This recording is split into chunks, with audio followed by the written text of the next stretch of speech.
Liberty Mutual Insurance. Responsibility. What's your policy?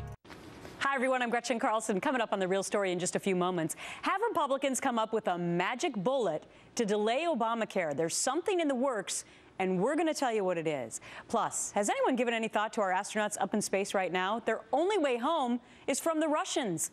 So what does the Ukraine crisis mean for our interests in space? And a female co-pilot gets a harsh message from a male passenger. Our own Leah Gabriel, a former fighter pilot, is going to speak her mind on that one. And an upskirting revolt in Massachusetts. New details. All in The Real Story, top of the hour. You knew that was going to happen. I did. Thank you, Gretchen. Thanks, Gretchen. A gambler in Las Vegas wakes up with a lot more than a hangover. He found a $500,000 hole in his bank account. Mark Johnson's his name. He's suing the Downtown Grand. He admits to drinking before he got to the casino, before he even had dinner, but says employees there kept giving him drinks over and over until he was a blackout drunk and let him borrow money, fueling a 17-hour gambling binge. Attorneys Jonna Spilborn and David Wohl are taking this case on. To the two of you, who wants to defend? David, I think you're the man for this.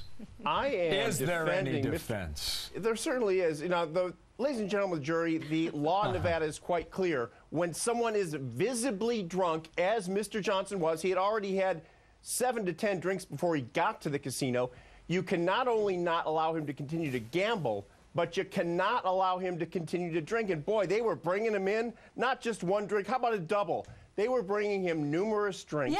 They allowed him to lose $500,000, and it was because he was a high roller, baby. That's why they allowed it. It was in violation of law. Judgment for Johnson. Nicely done, David. He says they gave him 20 drinks. And, Jonna, David's right. There is a Nevada law prohibiting giving more free drinks to someone who's drunk. Go. All right, I understand that, but I have 2 words for this guy, and they aren't all in. They are personal responsibility. And if casinos could not let visibly drunk people gamble, we'd have no Vegas. I think it's not the responsibility of a pit boss to determine how drunk you are. Nobody held him down. Nobody poured the booze down his throat. If he had won when he was visibly drunk, would he have to give the $500,000 back? I don't think so. But, Jonna, let me challenge you for a second, Jonna, because there are laws in 48 states that are similar to this, that if you're a waitress or a waiter and somebody whom you serve gets into a drunk driving accident on the way home, you,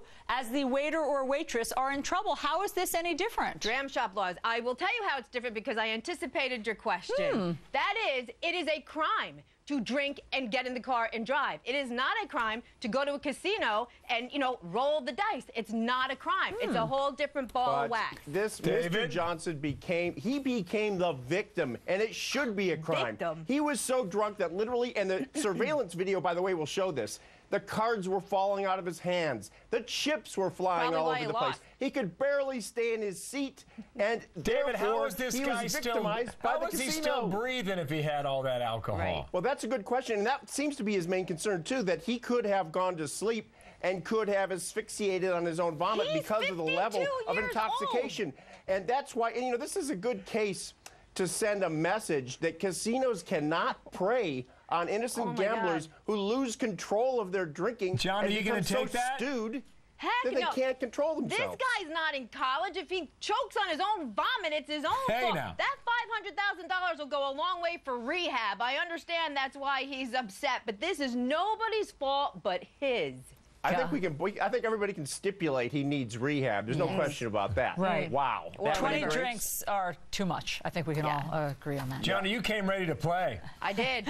You too, David. Friday. Hey, I still think judgment for plaintiff, guys. Come on. We got Have a good weekend. Drink responsibly. You too, guys. Thank you. So a group helping improve the lives of kids by taking to the skies. How that group is bringing hope through